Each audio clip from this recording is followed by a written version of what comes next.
G'day YouTube, it's Turbo Tristan here, and in today's video we're going to check out something a little different, a little unique, a full race build Series 1 RX7. I hope you guys like how we build race cars down under. Enjoy the video.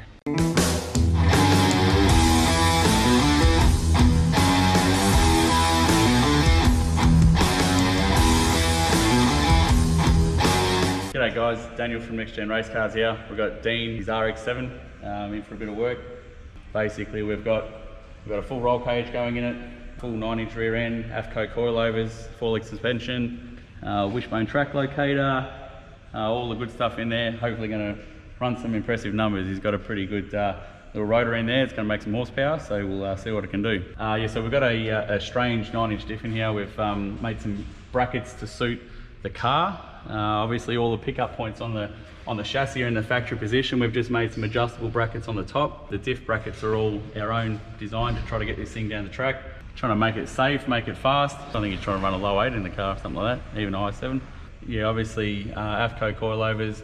We've mounted them up in a very sort of factory sort of position, just trying to keep room under the back of the car so that we can get a good fuel tank under there and exhaust system out the back. As you can imagine, tiny little car, a lot of big stuff in there. Trying to make it all fit is another challenge. So we're at the point now, we've mocked it all up. The car's sitting where we want it. We've got all the suspension where we want it.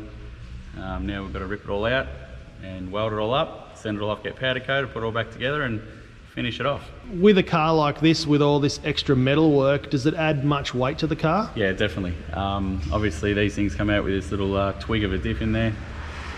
Some guys get away with it. I probably wouldn't recommend doing it with a little diff like that. At least with a 9-inch, you know, you've got a lot of gear options, you've got a lot of, you know, available parts. There's obviously a lot more strength in it, but sort of comes with it. If you want to make some power and get down the track, you need to have some stuff. You don't want to be thinking about if something's going to break or let go on you midway through a pass. So we've obviously gone a bit further with this car. Dean wanted us to go sort of get a bit creative with it. So we've tried to keep, you know, factory pickup points on the chassis to make it somewhat a, you know, a stock suspension style deal.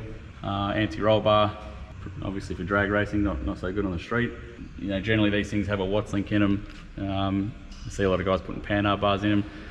Don't really like a Panhard bar with the left and right shift under power, and we're trying to use travel of the suspension, so we went with a wishbone track locator, which is what we do on a lot of our bigger cars that are making a lot more sort of horsepower. So yeah, even though it is probably overkill for the car, it's better to be overkill than underkill. So yeah, we've jammed it all in there and basically made it all work. You wanted more fuel because apparently it rips a bit of fuel, the little rotor. So I think normally they're around a 50-litre fuel tank. We should be able to get a 75-ish, maybe 80-litre fuel tank in there. Keep it all under the floor so there's no fumes or any of that sort of stuff going on inside the car. So you're going to custom fabricate a fuel tank for it? Yeah, there'll be a custom-made fuel tank going in there, obviously filling up from the factory spot. We try to make it so that, you know, the car's as functionable as as a standard car would have been. You know, and especially in the car's a hatchback style car without a rear firewall.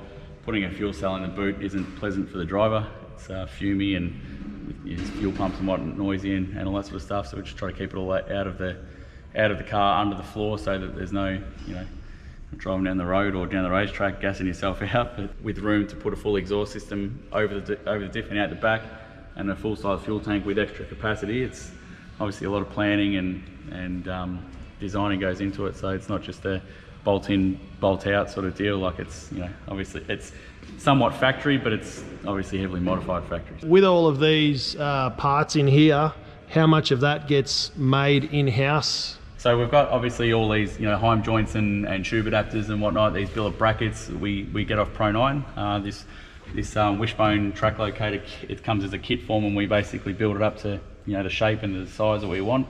Yeah, we've just got to make sure that we don't cut any corners with components. You know, we're trying to get the best result out of the car. You can't get that with using, lack of a better word, junk. So where did you learn all these skills to be able to do this? So I've always tinkered with cars in my garage at home and whatnot. About 5 years ago now, I was lucky enough, I moved over to the UK with my partner, and I started working for a man over there by the name of Andy Robinson. He's been building pro mod cars for the last 25-ish years, and basically developed a good relationship with him, learnt a lot from him, and basically just took what I learned from building dedicated race cars back to, back to Australia and Brought it back to Oz. trying to bring, put it into street cars. Obviously, the radial drag racing's a completely different scene to the old stuff. There's the suspension setups are completely different, and then obviously working with stock chassis cars or stock body cars, you're very limited to what you can and can't fit in there. So a lot of this stuff we'll CAD design it, we'll run through simulations and whatnot, just checking geometries. We'll put it all into falling calculators and make sure that all the instant centers and whatnot are gonna work in the car. What about yourself? Do you do any drag racing? I'm intending to when I find some time to build my own car. Yep. I've got a little BMW E46 coupe, which we've got a 540 cube big block Chev for.